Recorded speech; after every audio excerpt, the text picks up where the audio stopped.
今仔日5月19是白色恐怖记忆日。今年头一间由官方来主办活动，除了有放送白色恐怖相关的影片，嘛有真侪家属来默哀追思受难者。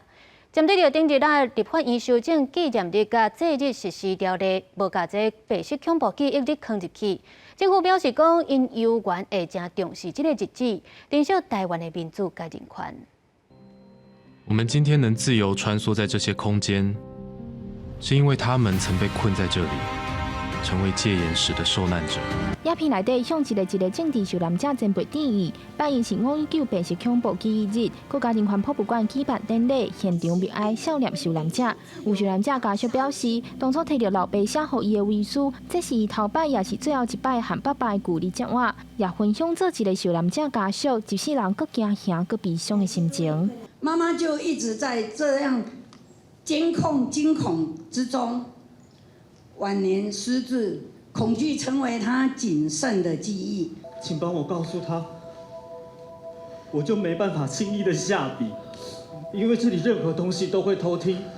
批信遗书是迄阵充满压迫的年代，想要寄托情感和表达自由的愿望，不过又搁惊互人知影的矛盾心情。活动以舞台剧的方式来呈现受人压迫的政治氛围。白色恐怖记忆日发起人王美秀和文化部长李婉也表达这个记忆日对转型正义的重要性。所以历史记忆的传承如果没有做好，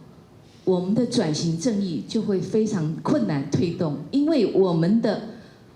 国人跟我们的年轻世代对过往的历史不了解。如果你没有经历过，你很难了解。所以我想我们会作为文化部长，我会很积极的推动转型正义。作为一个受难者家属，我想